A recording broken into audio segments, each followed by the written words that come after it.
Good afternoon, everybody. Um, okay, so let me catch up. Let me take my breath away.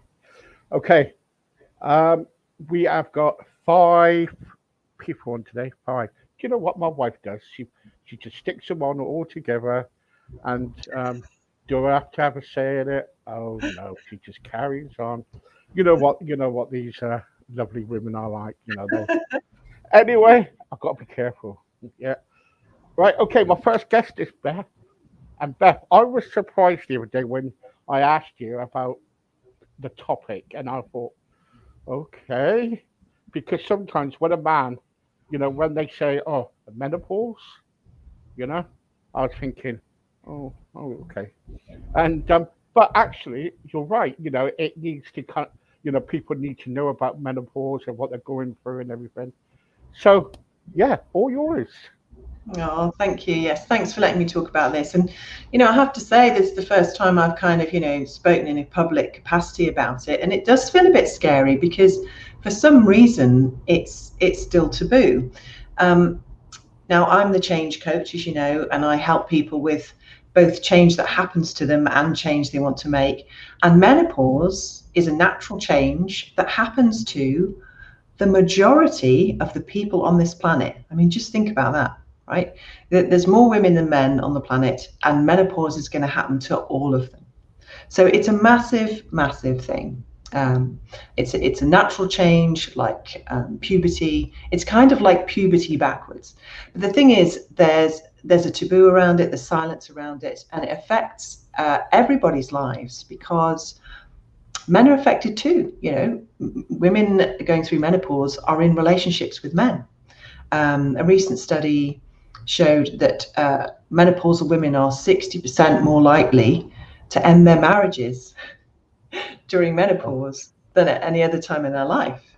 So, it can have a huge impact on a partner's life and the life of the children that the woman has, her work situation. And I just wanted to just start a conversation about it because it is a massive thing that happens to most of the world's population, but still not much is known about it. So just to say, I have absolutely no medical training at all, and I'm in no way a professional expert on the menopause.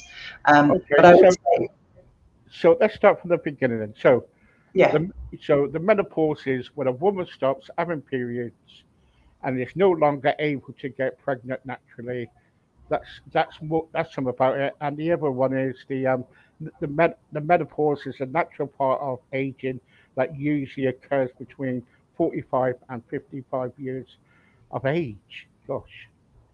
yeah. So absolutely, that those two definitions are correct, but they're not complete. So for a start, you're not actually menopausal until you've been without having a period. So you've gone without a period for 12 months, at least 12 months. So then you're menopausal. But before that, you're in what's called perimenopause, which is where your body's changing, it's transferring over to being menopausal. And this whole process can last 10 to 15 years, perimenopause and menopause. I became perimenopausal at 43. I'm nearly 51 now, so I'm quite a few years into it. But the symptoms, come and go as you go through it. Sometimes it's easier, sometimes it's harder. Um, and because there's so little understanding about it, and that goes for GPs as well. In my situation, they just kept saying, "Oh, you're too young. You're too young. It won't be menopause." But I was like, "Well, I've got the palpitations. I've got the sweats. I've got the hormonal issues. I've got, they sent me for test after test before they said, 'Oh, yeah, okay, fair enough. You are perimenopausal.'" So women have to struggle and fight quite a lot to get it. To get support for menopause, because like the two definitions you read out, although they're kind of correct, they're quite limiting because women's actual experience falls Yeah. way beyond and Yeah. outside that. And it's also possible to be menopausal, so maybe the physical process is finished, but women can still experience symptoms quite a few years after they're menopausal. So this is like a big chunk of their life. Oh And yeah. that's a chunk of therefore their, their partner's life, their kids' life, their friend's life, their career. Because one of the reasons I want to talk about this is that, in the olden days, if women survived as far as menopause, 150 years ago, then menopause was pretty much, sitting by the fire, bouncing the grandkids up and down on your knee and helping out with a bit of a cooking and that sort of thing. But for today's woman, we're very much still, at the height of our careers, busy parenting, caring for other people like, our parents and things. But life is still really full on for us. And we do still need to be earning and things. There's no talk of sort of, for my generation, Generation X, it's a pipe dream to retire in your early 50s or 55. Forget about it. And of course, they've changed the state pension age. That's now 67. So women are expected to continue to perform at the same level as they always have done in every sphere of their life, even though they might have crippling symptoms. Gosh. It says here, where's it say? Let me get my notes. It says here, but around 1 in 1,000 women experiencing menopause before 40 years of age. Yeah. Absolutely. It's like that with anything, isn't it? There are always outliers. There are always, and it's an actual condition. It's called early menopause. And it's Mm. an absolute disaster for women in their 20s, late 20s, early 30s who go into early menopause because they were probably just getting their career in line and maybe putting a deposit down on the house, ready to have a family. And then to find that that's happened. There's also something called medical menopause, where for whatever reason, people have to have a hysterectomy or ovaries removed, and that sends them into menopause. And that again can happen at any age. So yeah, there's all sorts of things that can trigger it off. It's not always a natural process. Um, but yeah, I think it would be really good for women to talk to each other about menopause. I'm not trying to raise it as some sort of big issue. There is actually a movement to get a bill through Parliament, which it is going through Parliament to improve menopausal care for women. But for us women to be able to talk to each other without embarrassment about these things, because again, in the olden days, generations tended to live closer to each other, and maybe some of those issues were still taboo to talk about, but you kind of were aware of what was happening, to your mum or your grandmother or whatever. But now, we tend to move all over the place in our lives and careers, and we find all sorts of issues with, say, childcare isn't to hand, and these important pieces of information that tended to be passed on anecdotally between women in particular don't get passed on so much anymore. But what is useful is there's quite a lot of sort of Facebook groups and digital forums and things that you can join to get support, to just be heard, to get advice, to be pointed in the direction of different resources and things. And I would encourage women watching this now who perhaps are 10 years off menopause or more to maybe just think about the fact that this is going to happen to you. We're encouraged to plan our careers, we're encouraged to plan our the having of kids, our pensions, our wills, but we don't really factor in the huge physical impact that perimenopause and the menopause process can have. So it's just kind of raising that awareness, Mhm. I and think and also, sorry. sorry, I think it does. I think it needs to be recognized and kind of like, you know, um, put it out there because I know it might be embarrassing for some, but at the end of the day, you know, it needs to be done, doesn't it? It needs to be spread Yeah, around. So, and I don't know why. I don't really know why it's embarrassing, but it's basically menopause is pretty much the opposite of puberty. You can get anxiety, self-doubt. You're trying to work out who you are going forward mm, in this new non-fertile role. You literally get acne like a teenager. But there's a whole culture around puberty. There's a whole, there's movies about being a teenager. There's songs about how difficult it is to be a teenager. Everybody gets that it's tough to be a teenager and you're allowed to huddle in your bedroom and all that. Menopause is exactly the same. It's just as tumultuous. But we women aren't allowed to huddle under a duvet and listen to Smith's albums. We have to get on with all the stuff we have to do. But it is, and where are the films about menopause? Where are the books and the stories about menopause to help this become part of the culture? But also, poor old men. I think men have had a difficult time. I'm sure. My generation of men have sneaked the odd issue of Cosmopolitan and tried to understand PMS or PMT or whatever it is you call it, women's periods and things. They've tried to understand because they want to be a caring and supportive partner. But it's very difficult for them to get legitimate sources of information easily about these natural processes that happen to their partners' bodies. And it's even worse with menopause. I mean, I think men struggle through pregnancy. I think they can feel very sort of cut out of the process. They can feel isolated. They can feel alone.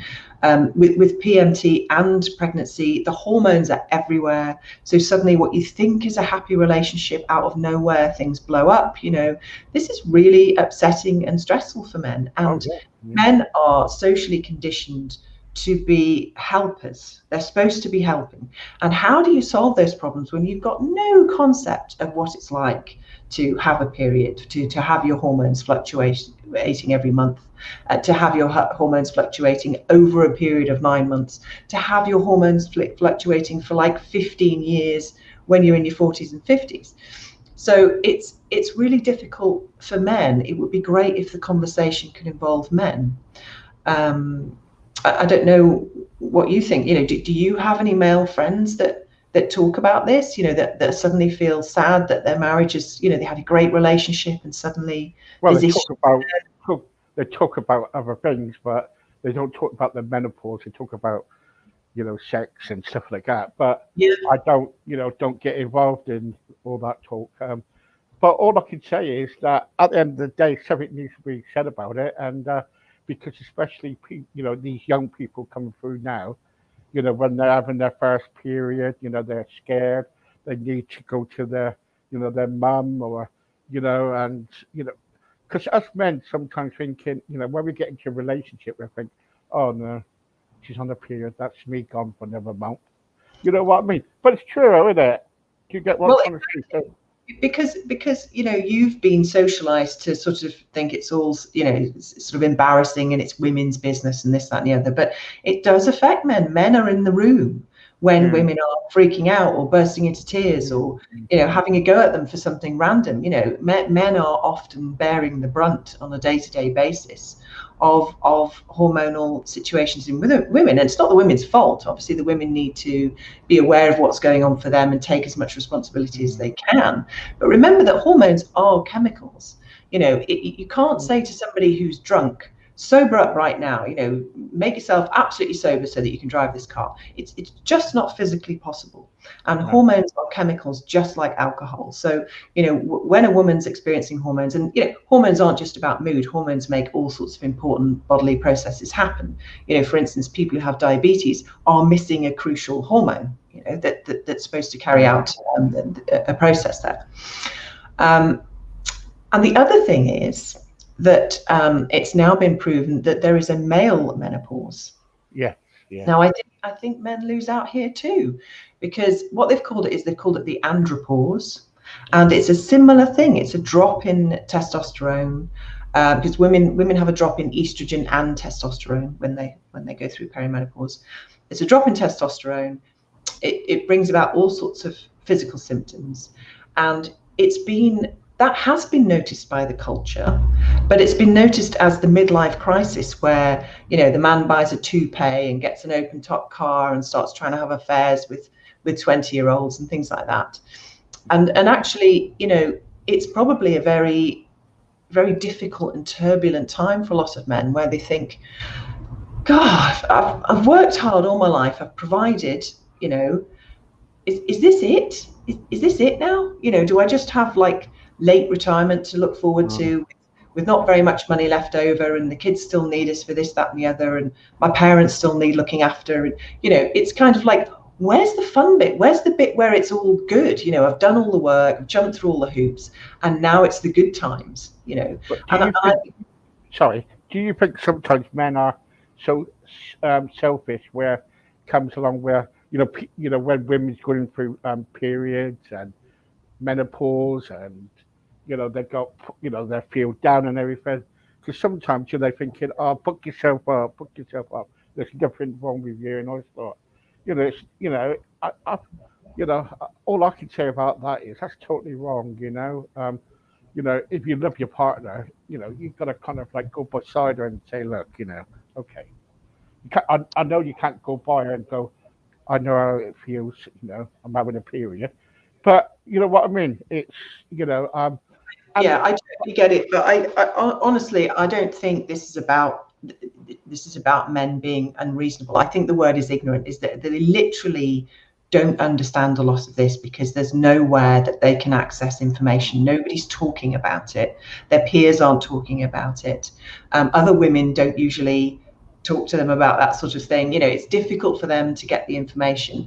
And I think they probably do want to help. But the thing is that even when you're a woman, as any woman will agree with me, I'm sure, even when you're a woman, even when you're aware about your monthly cycle, for instance, right? Even when you use a tracker app, there's all sorts of great tracker apps you can use now to predict when you're about to, start bleeding and when you're ovulating and things like that, and when your energy levels go up and down. Even with all that, right? There are times when, as a woman, you can be like swearing at someone in the car ahead of you, right? Just sort of unconsciously, and then just suddenly go, what is the matter with me? What is going on? Oh my God. Yeah. And it's not until you've calmed down that you go, oh God, obviously I'm due to bleed. That's what it is. So even we, because we're busy dealing with all the stuff in our lives, lose track of what's happening in our bodies, but our bodies don't. They make it happen whether we like it or not, But there are some forward-thinking women now who are starting to, plan their work schedule, for instance, on a monthly cycle rather than a weekly one, because they've detected that there are times in the month where they're much more productive and efficient, and times in the month where they're much more sort of sociable, and they can cope with the social life. And there are times when they just, can barely get out of bed, or they're bad tempered and they shouldn't be in a room with other people. And they're starting to plan sensibly in that way. And I think, if that information could feed through to lots of women, if that could become an accepted part of the culture, women would be a lot more effective and balanced, and their relationships would probably be happier around those times of the month, because if this information was available to men, I'm sure that most men, they love their women very much. They want to do the right thing, but often they've got no clue. They haven't got the words to put it into a sentence. They're afraid of offending, of upsetting the situation even more. We've all been there. We've all dealt with hormonal people. Sometimes you can't do right for doing wrong, can you? Oh no, I know that. I've got to be careful what I'm saying. My wife is next to me. Um, but the trouble is, so when they kind of like when you know, it's, are you moody? Or do you ever get moody quite a bit? Yeah, yeah, of How course. does how does your partner get on with you when you're moody? Does he kind of like completely ignore it, or say, right, I'm off, I've gone? Well, it's just part of the conversation, really. So, I let him know what sort of time of the month it is and all that.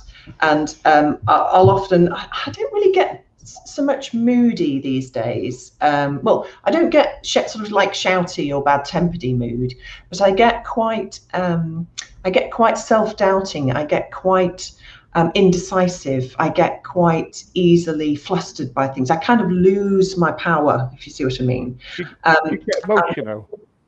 Sorry? Do you get emotional? Yeah, absolutely. There's definitely a few days a month where if I see a soppy advert or a film or something, I'll burst into tears. Whereas at other times in the month, that I don't even notice it. Do you know what I mean? So absolutely. But the thing is, of course, men have hormones too, and men have a monthly cycle. And it would be nice if that was recognised, because of course, it's even harder for men. At least women are allowed to show their emotions culturally, but men, the only emotion you're allowed to show is is sort of anger, really. And I think, possibly things like road rage or whatever, these sorts of phenomenons are possibly men struggling with their hormones. And there's no conversation, there's no infrastructure, there's no information. We're both, every human being works with the same set of chemicals going through, so okay, men don't have much progesterone or whatever, and they're testosterone dominant, whereas women tend to be estrogen dominant. But there are lots of gradations in between, nothing's black and white. But we run in the same way. If we were all vehicles, we're both cars, and maybe men are petrol and women are diesel or something, but we're all cars. Do you know what I mean? So there should be that kind of that universal understanding that we all have fluctuations in fuel levels and fluctuations in performance, and we need to be wise to that and talking about that and understanding and supporting each other through those fluctuations, because they're just much easier to get through that way. Yeah. Let's take a couple of questions here. Hi Beth, my name's Marie. I've been having menopause now for 6 months. I keep on shouting at my partner. Do you think someday I can stop shouting at him? Yeah, absolutely. I don't know what support you've received. I'm assuming if you're calling yourself, I don't know whether you are perimenopausal or menopausal, but if you're calling yourself that, you've been to a GP, you're under the care of a GP. But the thing is, there's a cultural expectation that because this is a natural process, women are supposed to just bloody get on with it, right? But that's not good enough. If you actually listed the possible symptoms, the symptoms it's possible to have for menopause, if you listed those symptoms but didn't call it menopause, people would be like, oh my God, this is some sort of serious illness here. What is this? I hope I haven't got this. Like there's loads of different symptoms emerging for COVID. It's like that with menopause. There's all sorts of horrible things that happen to women all the time, that are recognized symptoms of menopause. But we're just expected to get on with it. So I would suggest that, the happiness of your relationship is extremely important to your well-being and the well-being of your partner. So allow yourself to go back to the doctor and be as insistent as you like. Get angry with the doctor if you want to. Take your aggro out on them. That you do require some more support to help you manage your mood, because it's not you. There's no weakness going on. It's that your hormones are realigning. Okay, one fuel suddenly being pulled away, and your body's trying to recalibrate. And there are different things that you can do, different things that you can take and be prescribed to help you manage yourself through that. Because life doesn't stop. You've got to keep going, and you want to keep your relationship going too. Thank you. Rebecca wants to know, how long does menopause usually last for? Yeah, I wish I could be more helpful, but like, how long is a piece of string? And I don't know whether you're going into perimenopause or what. I don't know your age, but I would definitely encourage you to maybe, if you're just sort of maybe 10 or 5 years off, possibly it starting, I would join a couple of Facebook forums and just notice the posts and things. Just start gently absorbing a little bit more information about the reality of this, just so that you can see what's coming. It's about getting your ducks in a row. It's kind of thinking about your nutrition, thinking about your health and wellness, because this massive change is coming. And, forewarned is forearmed. Yeah, well done. Glenn wants to know, hi Steve, do you get the menopause? And if you do, well done. Personally, okay. Steve, have you got the menopause? I do not. I do not know. No. I get bad mood sometimes, but that's it. My wife is. Oh, we all do, don't we? Yes. Oh absolutely. Yeah, we all go through anything. Glenn, go away, mate. His wife. Perhaps Glenn's got the menopause. He has got the menopause. That's why he's come on here. No, he always does it to me. Okay. Ray, hi Steve. Great show. I just want to find out if men just get menopause, how often can they get it? Ooh. Well, so it's called andropause in men, and it's the same sort of age range. I think it's a little later. As I say, I'm not medically trained in this area or any area. But yeah, I think it's a little bit later for men. I think it's more 50s, and it is worth being aware of, because that's when they start to get prostate issues and things like that, which can be serious health concerns. So I really hope that, you know, more people start talking about this, and I really hope that men get the understanding and support that women are seeking. You know, they're not just being silly and vain and having a midlife crisis. There's a big change happening inside them, and it's important that they are heard and understood just as much as women. Right. Lucy. Hi, Steve and Beth. Oh, yeah. Um, I'm going through the menopause at the moment. Get sweats every time I go to bed. Take the quilt off me. Next minute, gets cold. Art and cold. Art and cold. My husband keeps on asking me for sexual. Right. Okay. Is she having issues with her love life? Is she? Yes. Yeah. I Yeah. don't really. I mean, this is embarrassing. Yeah. So, Well, I my can husband keeps general. on asking for sexual intercourse. Mm-hmm. Yeah. Yeah, I mean, you know, if she's talking about a loss of libido, that's a major, part of the menopause, Yeah. because nature's kind of done with it. It's like, yeah, your breeding years are over, love. Forget it, you know. But of course, we've developed modern marriages where we do want to have a romantic life. We do want to have a sex life going into the future, you know, for as long as possible. And again, you know, that can cause significant trauma in a relationship when the sex life goes to pot.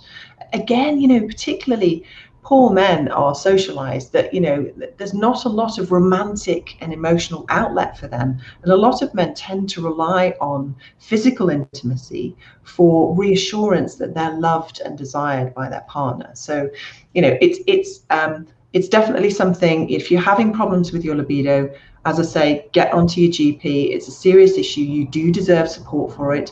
You do deserve support for your marriage in that respect.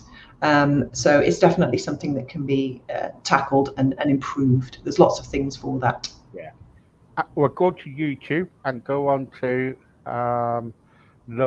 lowlibido.co.uk, Right. and actually on there it's a story about me when I was having some problems. So there you go. So I had Great. some. What else is there? Couple last ones, please. Claire wants to know. Hi, Steve. I get sweats. I get moody. Keeps hitting my partner at night because he snores. I can't put up with it all the time, so I go into the children's room. Um, I keep on having to go at the children and everything, but it's not that. It's just because I suppose I'm on my menopause. I am 49. Gets frustrated sometimes. No one's listening. No one cares. All right. Well, you know, solidarity, sister, definitely. Um, and there's a couple of great groups. Let me just see if I can find it. Let me just see if I can. You can't Yeah, see my yeah, screen, can you? Can you see me still? yeah. Of course I can. Yeah. Okay, sorry. I'm never quite sure about this. But what's the group I'm in? I'm just trying to find it. Yeah. It's called UK Ladies Menopause Support Group. Bit of a mouthful there. UK Ladies Menopause Support Group. And so there's all sorts of, you know, it's totally fine to ask questions in there. It's totally fine to, you know, seek advice and help. You know, I would say I really feel for you. I've absolutely been there. If you haven't quite got an actual diagnosis, go and get one. Make sure that you're sure in what's happening, and then to the extent that you can, start talking to your family. You know, my kids know that I'm perimenopausal. You know, it doesn't mean I can go around, you know, tearing the place up and not getting out of bed and all that sort of thing.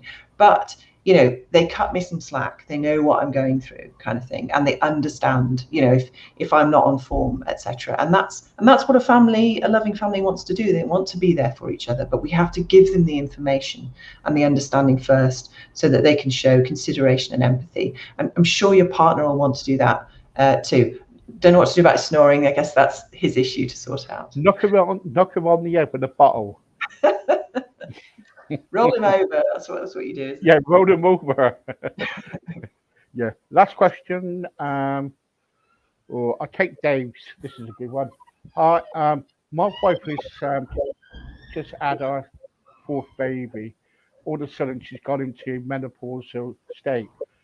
Um, at this moment in time, I feel so low, so down because the she's looking after the baby and not looking after me. I feel so alone at this moment in time. How do I get back into getting her love? Oh, that's a bit. Ooh. Um, Well, I would say that, the hard truth is it's not your wife's job to look after you. You're an adult. But obviously, she signed up to loving you. And I'm sure that she does love you just as you love her. And yes, it's really, really difficult for a couple when kids come along and things. Even the most solid of relationships can suddenly hit the rocks because there just isn't the energy there for those couple activities, for the physical side of things. Because one partner is just exhausted. If she's going through menopause as well and you've got 4 kids, then yeah, I'm amazed she's still standing, to be honest. But I feel for you, mate. And I would suggest, if there's any possibility that you could start doing some couple work together, go to Relate. It doesn't have to be a combative thing where you're not doing this and you're not doing that. It can be valuing your relationship. It can be supporting each other. It can be creating a space for you to have a conversation about what's happening in your relationship right now and finding ways around it, because I promise it will pass. And you'll go back to the loving couple that you were, but you'll have learned some stuff along the way. And if you manage to have the support to support and be there for each other during these trying times, then your relationship will be more strong than ever. brilliant. Well, there you go, guys. Thank you very much, and Beth, thank you once again. That was really good. That was Pleasure good. as always. Thank All right. you. I don't know what Beth's going to come up with next. But anyway, um, okay, guys, we're going to be back to around about 8 o'clock now with Susan Lee. Then after that, we got some Oh, more. she's fab. Yes, yeah, more entertainment. Then that's it. But tomorrow is the big one, so we'll be all right. Anyway, good night. God bless everybody. All Bye right. for Bye, Beth. everyone. Bye. Bye. Bye.